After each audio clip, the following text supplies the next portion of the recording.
Fermented foods aren't a novel idea. Now, they've been around for several thousands of years as part of various cultures, as a means of food preservation, and for enhanced flavor. Think of your foods like cheese, wine, bread, coffee, yogurt, kefir, German sauerkraut, Korean kimchi, the Indian dosa. Now, these are all products of controlled microbiological processes. Now, the live bacteria and fungi that are naturally present in your foods or later added have been linked with some potential health benefits, which brings us to the topic of probiotics. What is up with the trend of probiotic supplements? Besides promoting oral and gut health, do they have a role to play when it comes to your skin? Hi, I'm Dr. Sharon, clinical dermatologist, and in this video, I'll be discussing about probiotics. What is their potential role in skin health, how you may be benefited, and what you need to consider when choosing your next source of probiotic.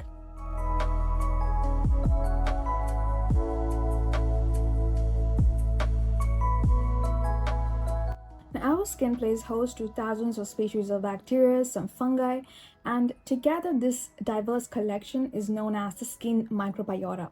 Now, these organisms are not harmful to us if they remain in balance and if their numbers are in check. And they're known as commensals because they have a symbiotic relationship with the body.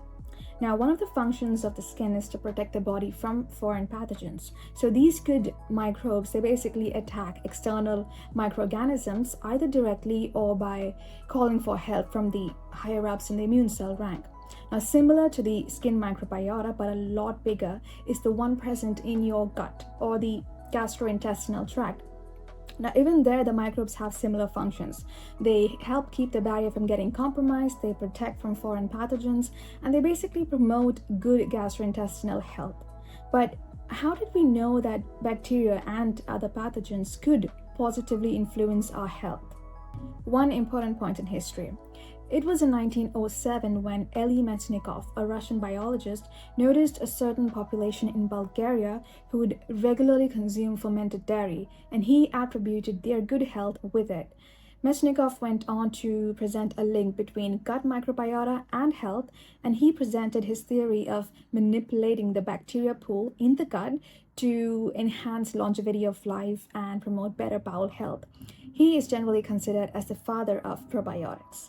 Now, probiotics basically means live microorganisms that provide health benefits when administered in sufficient amounts. So much research was underway in the early 1900s, which led to the development of probiotic products. Now, you may have heard of a popular Japanese drink called Yakult. Now, this was one of the earliest commercially available probiotic products, which was released in 1936, and it was the brainchild of Japanese microbiologist Minoru Shirota. Now, his work laid the foundation for several more probiotic products that you probably see in the market today. Now, two common species of bacteria that are used as probiotics are the Lactobacillus species and the Bifidobacterium species.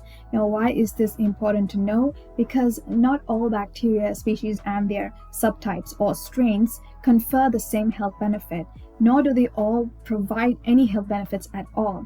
The type of species, the strain, and the amount that is administered all impact health differently. Now, probiotics are commonly studied with respect to gastrointestinal diseases like inflammatory bowel conditions like Crohn's disease and ulcerative colitis, then infectious diarrhea, irritable bowel syndrome. So, is a dermatologist then wasting your time with this video? Well, actually, I'm not, and there is a link between probiotics and skin health, which brings me to the most important part, the skin-gut axis. So what researchers and scientists found out was that dysbiosis, which is basically a disruption in the microbial populations in your skin and in your gut, lead to a disruption of your immune system. And this could potentially lead to inflammation and infection in the other organ via bloodstream. So the common link between the two microbiota, the skin and the gut, is the immune system. And because of this relationship, oral probiotics, when consumed, could improve gut health, which in turn could influence skin conditions. Now, that is the basic theory. Now, several gastrointestinal diseases do cause some skin problems, and it could be vice versa as well. And a possible cause for this could be the skin-gut relationship. For example, Patients with psoriasis are at a greater risk of developing inflammatory bowel diseases, like 4 to 8 times greater risk.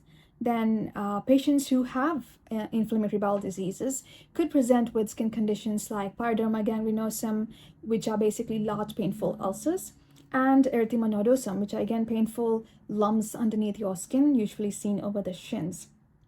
Then times of stress, the gut produces certain chemicals and fatty acids which could reach your skin after entering circulation and could cause acne lesions. So several trials and studies have been conducted to explore the role of probiotics and how it may benefit skin health. And an area where it has been studied the most would be in atopic dermatitis. Other conditions include like acne, psoriasis, seborrheic dermatitis, and rosacea. Now, a common feature in all these conditions would be skin dysbiosis. That is, besides other factors, maybe like a genetic predisposition or an impaired skin barrier, an alteration in the microbial community does play a role in the development of these conditions. For example, studies have shown in the case of atopic dermatitis that a particular bacteria known as Staphylococcus aureus is greatly increased in the skin. So probiotics have been found to suppress their population and thus improve the symptoms of eczema in patients. Also, infants who suffer from atopic dermatitis have been found to have an altered microbiota as well. And so it was seen that when pregnant women consumed probiotics during their perinatal and postnatal periods, there was a reduced risk of development of atopic dermatitis in children. So probiotics do seem to offer some therapeutic advantage to patients with atopic dermatitis. In acne, both topical and oral probiotics have been tried, and an amelioration of symptoms, reduction in pustules, decrease in sebum concentration, and a decrease in the load of acne-causing bacteria have all been observed.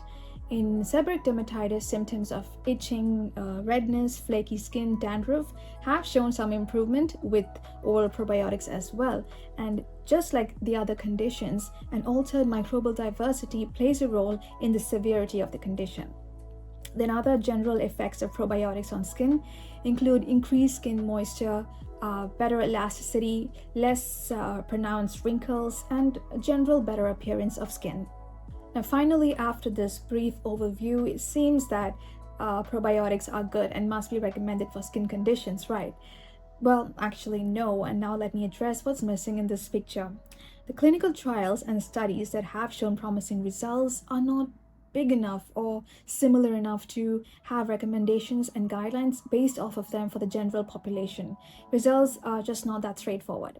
Secondly, the different species of bacteria, their strains, the route of administration, time of administration, all impact differently in different conditions.